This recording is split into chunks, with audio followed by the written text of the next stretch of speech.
大家好，我是三乐乐，来自菲律宾。我们现在吃早饭。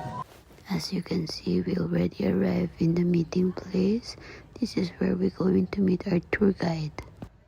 Philippines is known as one of the good places for islands.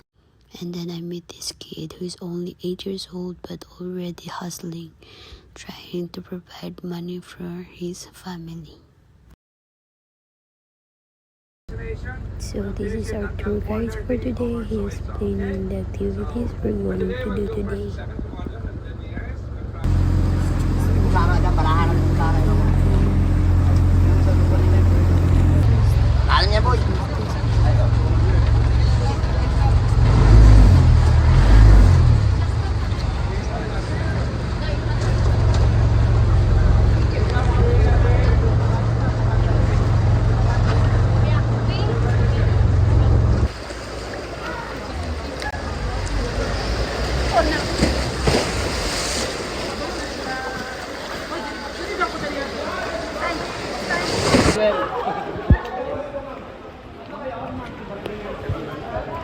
Alright, let's take a picture.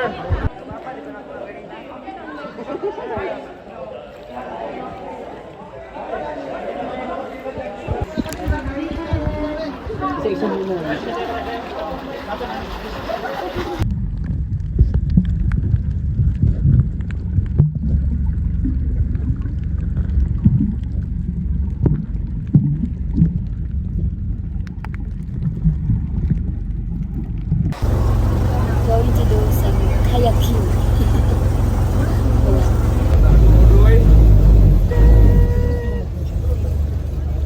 Oh!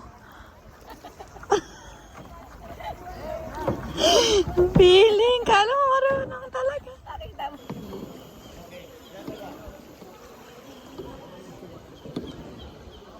Are you going to the lagoon?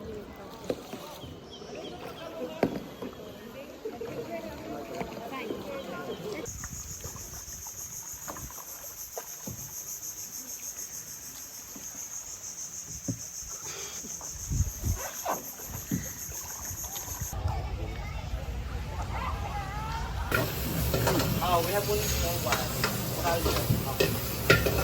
Come on.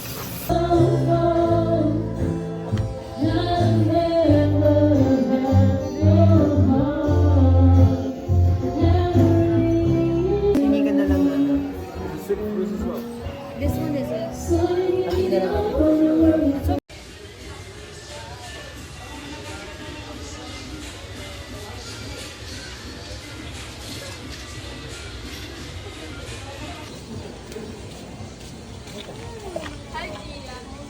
Hi, Camila.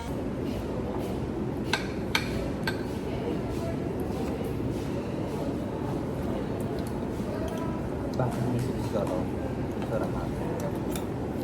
Kausap ko na kagabi. Nantok na kasi ako. Narinig mo na sa taas? Yung wedding sa taas? Hindi. Meron. Ay, hindi mo narinig. Narinig sa amin si Tabi talaga.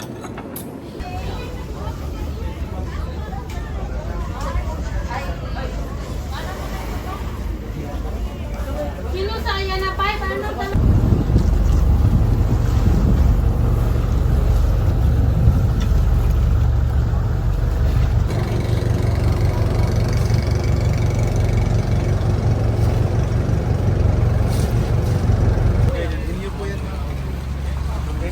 Wala pong usapan.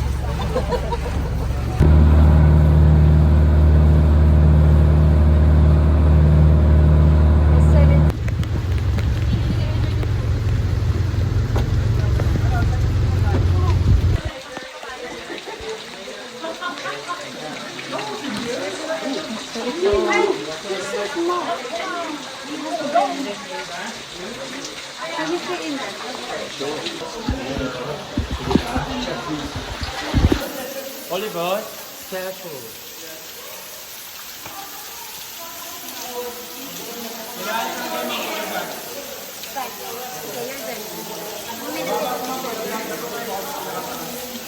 Wow!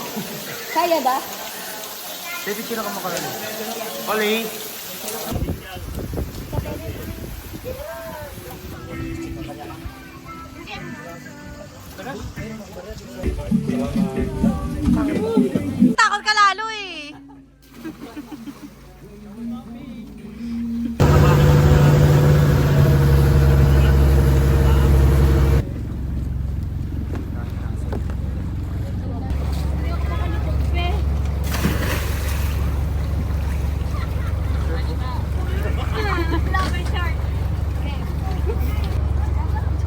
Sige, ma'am.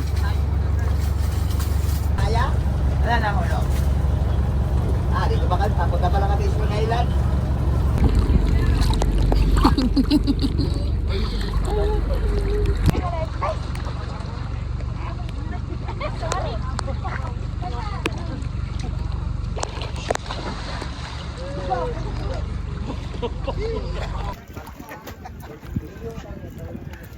Do you want to hold it? No, I don't want.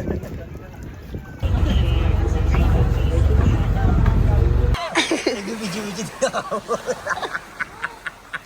Nag-video-video na ako.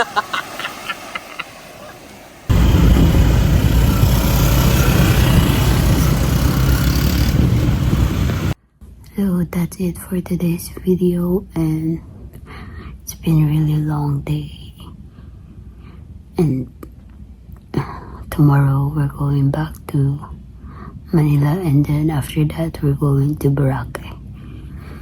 So we still have one more trip to go, and then I will be able to see my kids again. 7 more sleep. I'm really happy I got the chance to be with my sisters and brother, because it's been a long years. It's been long since we got together like this. We did a lot of adventure while we were here, and it was really fun. Swimming with the fish, snorkeling, island hopping, and we also got our free food, free lunch, and our tour guide is really friendly. We were able to do a lot of snorkeling yesterday, and today we were supposed to do hiking, but the weather is not really nice, so we just did a lot of snorkeling in the middle of the sea. We see a lot of corals there, and also it was really fun, really fun day. This is something to cherish and to remember, and I hope they were still planning to do more vacation together with my husband and son, but I don't know when are they planning, but I hope soon. Because my sister and brother, they keep on saying, oh, you don't have to worry about the money, we will just pay for it. Like that. Because they want to get to be with my sons. That's the main thing they want to do. So that's it for today's video, and I hope you like my vlog for today. Please spread love and like, share, and subscribe. Bye bye.